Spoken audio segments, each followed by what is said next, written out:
You know how this works. Meiosis. What is meiosis?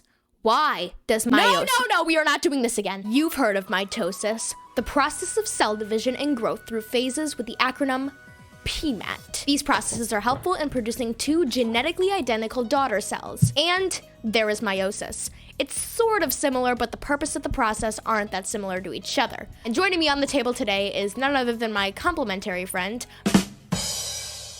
Foster Walker. Hey there, Grady. Boy, this is gonna be fun.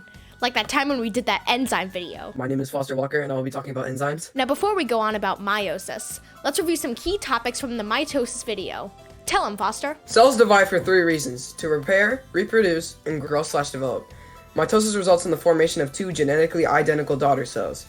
And the daughter cells produced are diploid cells, meaning that they have two complete sets of chromosomes. In meiosis, the formation of daughter cells is different in plenty of ways, starting with the fact that meiosis is a process that makes gametes, which are sex cells. Another different factor is that the PMAT phases still apply to this process, but meiosis goes through these processes twice. Anything else to add to that, Grady? Sure thing. The sex cells produced are sperm cells, which are male sex cells, and the female sex cells are called eggs. Meiosis also occurs in sexually reproducing organisms. The final product of meiosis is 4 daughter cells. In mitosis, the daughter cells are genetically identical, while in meiosis, the daughter cells are not. They are genetically diverse to each other. The genetic material in a daughter cell contains half of the number of chromosomes as the parent cell. This means that they are haploid cells. Haploid cells do not contain a complete set of chromosomes. That's right. Now that you have the background information on meiosis, let's discuss the 4 phases involved.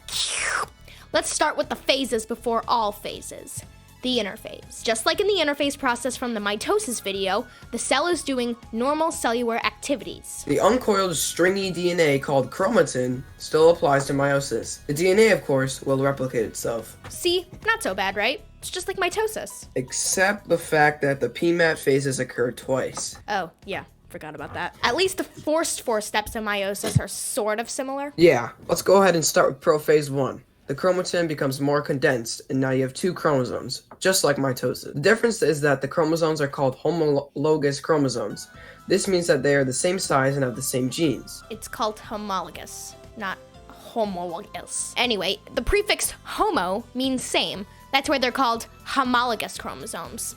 Just something to think about.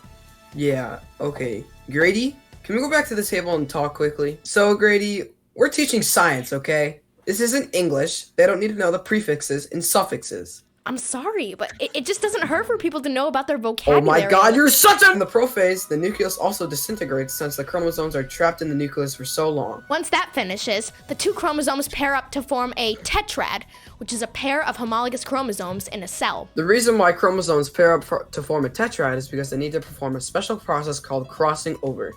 This is a very important process because the chromosomes exchange genetic information when they cross over. If chromosomes didn't cross over, they wouldn't have genetic diversity. Now that we're done with prophase, we move on to metaphase, where the tetrads, the pair of chromosomes, line up along the equator of the body cell. Grady talked about this in the mitosis video, but the tetrad is being held on that imaginary line by the spindle fibers, and they eventually move during the anaphase process. They're going to need some energy from the mitochondria in order to move. Right, Grady? Wait, Grady? Grady! I'm up. Now we go on to the anaphase process, where the tetrad splits up and moves towards opposite poles of the cell. Remember that it is the spindle fibers that we are moving the chromosomes around the cell. And the final phase is telophase.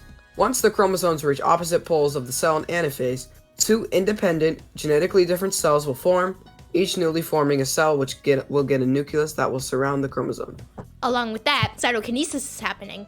The cytoplasm splits and the plasma membrane divides the cell in half to form these 2 daughter cells. We are never, ever getting back together.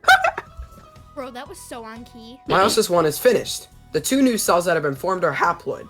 Haploid cells contain half the number of chromosomes as their parent cell. These cells are haploid because it has half the amount of chromosomes in the original cell that started the process of meiosis. But wait, we're not done yet.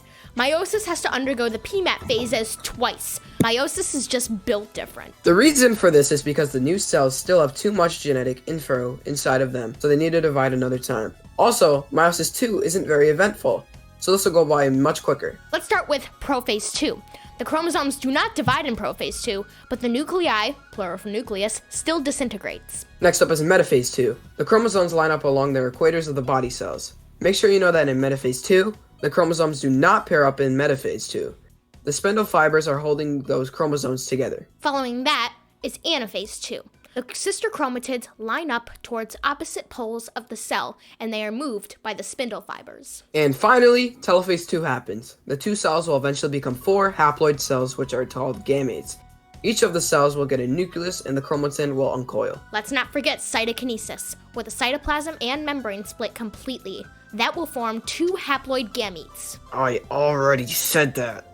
Sorry. You always do this! You're such a— So, Grady, what brings you into my office today? I don't know. It's just, Foster keeps screaming at me, and he's just very short-tempered and an impatient person to work with. He just gets mad at me for not staying focused. Well, have you taken your ADHD medications lately? Well, no. It messes with my eating routine. I see. You may have ADHD. Yeah, I know. I was diagnosed with that as a child. You're my therapist. How do you not know this?